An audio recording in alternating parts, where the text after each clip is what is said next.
공고합니다. 50대 이상의 여성은 골밀도 검사를 받아라. 지금 50대 이상 여성이라고 콕 집어주셨습니다. 50대 이상이면은 뭐 폐경기 여성이 떠오르는데요. 폐경되면은 좀 취약해지는 건가요? 네, 아무래도 폐경이라고 하는 게 이제 여성 호르몬 에스트로겐의 감소로 인해서 이제 증상이 생기는 건데요. 사실은 이제 50대 보통 평균적으로 갱년기가 오시지만 사실 여성 호르몬은 40대 중반부터 서서히 내려오게 되는 것이죠. 자료 화면에서 뭐 보여주실 수 있을 텐데요. 우리 뼈의 건강은 결국은 젊었을 때 결정이 됩니다. 네. 위에 남성과 여성을 보시면 30대에 가장 높은 피크를 이룬 다음에 서서히 유지하다가 갑자기 50대에서 여성분들이 확 떨어지는 걸 보실 수가 있습니다. 여자가 더 그렇네요. 이게 여성 호르몬의 영향이 엄청나게 크다는 것이죠. 그러니까 남성분들이 기본적으로 차이가 나기 때문에 문제인데 결국은 이제 여성 호르몬이 결핍으로 인해서 파골세포의 균형이 깨지기 때문에 결국 특히나 허리뼈에 영향을 많이 받게 됩니다. 그래서 전혀 증상도 없지만 갱년기 한 2, 3년 만에 갑자기 정상이 된 뼈가 골감소증, 골다공증으로 진행할 수 있기 때문에 반드시 이 시기에는 나의 뼈의 건강을 꼭 확인하실 필요가 있겠고요. 하나 더 말씀드리면 혹시라도 가족력이 있다. 나의 어머님께서 골다공증이 있었고 골절 때문에 고생하셨다고 하신다 그러면 5년 전, 즉 45세부터 한 번쯤 본인의 건강, 뼈 건강을 체크해 보실 필요도 있겠습니다. 와, 사실 제가 아나운서실에서 힘도 세고요. 그리고 통뼈로 좀 이렇게 소문이 나 있는데, 그래서 저는 진짜 골다공증 생각도 안 하고 있었거든요. 근데 저도 이제는 좀 관심을 가져야겠네요. 근데 국가 건강검진 있잖아요. 그 검진에서도 골다공증 검사 받을 수 있나요? 네, 다행히 이제 무료로 검진할 수 있는 기회가 있습니다. 그 54세하고 66세에서는요, 국가검진 차원의 건강검진 차원에서 무료로 하실 수가 있고요. 더 좋은 소식은 내년에는 60세에서 추가로 무료 검진을 하실 수 있으시니까 꼭 이용하시기를 바랍니다. 그리고 개인적으로도 그 사이사이 검사를 할 필요가 있을 때가 있는데 그래도 한 4만 원 정도가 소요되고요. 보건소에서도 검사할 수는 있습니다. 기계의 성능도 요새는 많이 좋아져서 10,000원 정도의 비용으로 검사하실 수 있으시니까 꼭 그 권유를 드리고요. 골다공증의 검사는 아주 쉽게 요새는 할 수가 있습니다. 대표적인 것이 이제 골밀도 검사인데요. 이것은 이제 척추하고 고관절의 뼈 내에 있는 그 칼슘 등과 같은 그 무기질의 양을 방사선으로 이제 계측하는 것입니다. 네. 대개 이제 이것을 T스코어로 이제 표시를 하거든요. 화면에서 보시는 것처럼 T스코어가 파란색에 있는 마이너스 1.0보다 이상일 경우에는 정상입니다. 하지만 마이너스 1.0에서 그리고 2.5 사이라면 골감소증이니까요.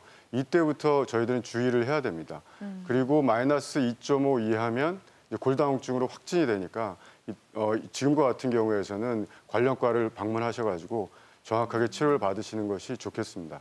네. 내년부터 그러니까 54세 그리고 또 더하기 6하면 60세 또 더하기 6하면 66세 이렇게 3번 무료를 받을 수 있고 현재는 지금 2번 무료를 받을 수 있는 상황이라는 거죠. 저 검사 받아봤어요. 쉽더라고요. 안 아파 그리고. 그래서 참 좋았던 것 같아요. 반려에서 받았던 기억이 나는데요. 네, 보통 그렇게 하나요? 또 다른 부위도 찍나요? 가장 정확하게 좀 하는 건 척추하고 고관절에서 왜냐하면 그 뼈가 크거든요. 네. 나머지 이제 관절들은 좀 작은 뼈들이라서 정확도가 떨어지긴 하지만 그래도 추정할 수 있으니까 하셔도 되겠습니다. 네. 국가검진은 이제 주로 요추, 허리뼈만 주로 측정을 하시기 때문에 그러니까 갱년기 50세 때는 사실은 허리뼈만 하셔도 뭐 될 것 같습니다만 이제 66세가 될수록 고관절도 체크를 하셔야 되니까 우리가 원칙적으로는 두 부위를 다 찍어서 안 좋은 쪽을 기준으로 하고 있거든요. 그래서 혹시라도 가족력 있으신 분은 허리만 찍지 마시고 반드시 고관절도 체크하셔서 두 군데 안 좋은 쪽을 기준으로 해서 앞으로의 계획을 짜시는 게 필요하겠습니다. 박수영 아나운서 검사 결과 괜찮으셨죠? 진짜. 저는 네. 잘 나왔는데 다행이네요. 젊었기 때문에 40대 언제 초반에 하셨던? 해가지고 아직 그래서 10년 네. 된 것 같아요. 저도 이제 50대 넘어가면 아까 말씀하신 대로 요추랑 고관절 한번 해봐야겠다 생각을 해봅니다. 네. 자, 여기서 골다공증에 대한 퀴즈 드립니다. 자, 주세요. 자, 지금 2명의 지금 여자분이 나와 있잖아요. 빼빼 마른 엄마 그리고 살찐 이모 중에 누가 골다공증을 특히 더 조심해야 하는 고위험군일까요? 이거는 좀 쉬운 것 같아요. 살찐 이모가 더 위험합니다. 아니 왜냐면 이제 제 주위에도 갱년기 이제 당하신 분이 있는데 갱년기 이후에는요. 예, 당했어요. 싶어요. 갱년기 이후에는 진짜 뭐 숨만 쉬어도 살이 찐대요. 맞아요. 이 늘어나는 그렇더라고요. 뱃살을 어떻게 할 수가 없다고 하는데 우리 늘 배우잖아요. 뱃살은 만병의 근원이다. 예. 따라서 살찐 이모가 위험합니다. 근데 저는 약간 생각이 좀 다릅니다. 왜? 왜냐면은 사실은 살이 찌면은 만병의 근원이 맞죠. 근데 그쵸. 오늘은 골다공증이잖아요. 네. 골다공증 뭡니까? 골절. 어디가 넘어질 때 뼈가 약간 조금 부러질 위험이 있어야 되는데 네. 우리 살집이 있으면 그래도 뭔가 좀 쿠션 역할이 될 것 같은데 엄마는 쿠션이 아예 없어요. 바로 골절이 되실 수가 있어요. 빼빼 말랐기 때문에. 아, 그럴 수 있다. 빼빼 마른 어머니가 더 위험하다. 이렇게 한번 생각을 해보겠습니다. 그럴 듯한데요. 좀 기발한데요. 네. 네, 정답은 서태훈 씨, 빼빼 마른 엄마가 조금 더 위험합니다. 웬일이에요? 네, 저체중이 심하신 분들이나 다이어트를 하시는 분들이 골다공증의 위험도가 높아지게 되는데요. 우리가 아까 운동할 때도 보셨다시피 우리가 뼈를 눌러주는 역할이 뼈를 생성하는 데 도움이 많이 됩니다. 적정 체중이 골밀도를 유지하는 데 중요한 요인이라는 건데요. 다이어트를 심하게 급격하게 하신다거나 평소에 워낙 체중이 안 나가시는 분들은 이러한 작용이 잘 이루어지지 않아서 골밀도의 위험도가 높아질 수가 있습니다. 네, 그리고 실제 그 마르신 분들 같은 경우에는 소화가 잘 안 되는 위장 장애를 같이 가지고 계신 분들도 있고 총 영양 섭취량 자체가 부족한 경우 같이 골밀도를 나쁘게 하는 위험도가 높아질 수가 있습니다. 그래서 아까 말씀하셨듯이 대부분 뱃살의 위험도가 만병의 질환이라고 만병의 원인이라고 보통 얘기를 하는데 네. 유일하게 조금 체중을 늘리시는 것이 도움이 되는 게 골다공증이라고 할 수 있겠습니다. 우리 서태훈 씨가 정답을 맞췄는데 이유는 좀 달랐어요. 쿠션은 아니고 살이 좀 있어야 이게 뼈가 단련되고 좀 이렇게 압축이 돼서 튼튼해진다 이런 저는 말씀이셨습니다. 그냥 저 정답 맞췄다는 이유로는 안 들었습니다. 축하드리고요. 자, 퀴즈 하나 더 드리도록 할게요. 함께 보도록 하겠습니다. 자, 이 중에서 어떤 분이 골다공증일까요? 일단 갑자기 키가 3cm 줄어든 엄마가 계시고요. 살짝 넘어지고 절뚝이는 우리 아빠가 계십니다. 누굴까요? 야, 저 기세를 몰아서 한번 가보겠습니다. 네. 네. 제가 봤을 때 일단은 조금 전에 보였어요. 약간 우리 폐경기가 이제 접어들면 좀 위험하다고 하셨잖아요. 이게 힌트요. 어머니입니다. 3cm랑 이거 쩔뚝거리는 아빠는 이거는 약간 페이크를 약간 넣으신 거고 우리 어머니가 조금 폐경기 때문에 예, 어머니가 더 위험하지 않을까. 3cm 줄어들었다. 그래서. 예. 아, 오늘 서태훈 씨가 잘 맞히는 것 같으니까 전 따라갈게요. 따라오세요. 저도 어머니가 위험합니다. 사실 골다공증은 여성들의 전유물이잖아요. 그리고 아버지들, 저희 아빠도 그러지만 조금 상처 나도 이거 죽일 것 같아 막 이러시거든요.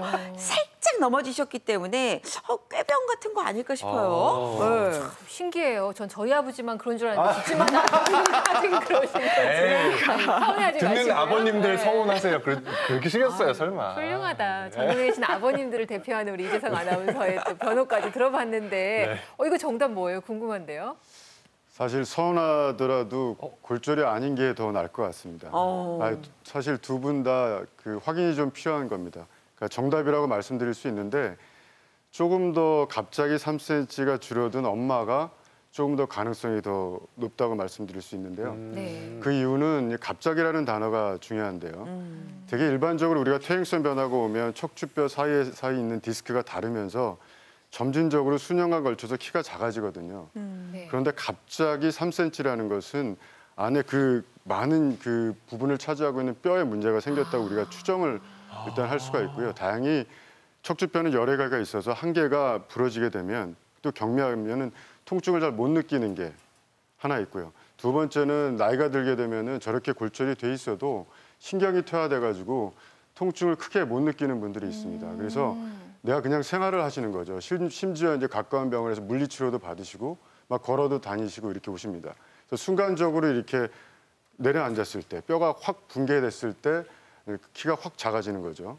그러면서 우리가 골절을 진단할 수가 있고 좀 추가적으로 이 키가 작아짐과 동시에 허리가 약간 구부정해진다라고 느끼시거나 아니면 그런 얘기를 들으셨다면은 골절을 좀 생각하셔야 될 것 같습니다. 그러니까 갑자기 키가 많이 줄었다면 골다공증성 압박골절을 의심하셔야 된다. 이렇게 정리를 해보겠습니다. 그런데 말이죠. 보기에 나왔던 아버지는 살짝 넘어진 건데 왜 골다공증에 위험한 거예요? 네, 상대적으로 좀 적다고 말씀드렸는데 네. 남자의 경우는 살짝 넘어져서 엉치 아프다 그러면 사타구니 아프다고 한다면은 우리가 그냥 가볍게 치료가 되죠. 하지만은 일주일 이상 지속되거나 그 통증이 그리고 바닥이나 의자에 앉았을 때 그러한 사타구니 통증이 심해진다면 우리가 50세 이상의 남자인 경우에는 아버지의 경우에는 골다공증 골절도 의심을 해봐야 되겠습니다. 예.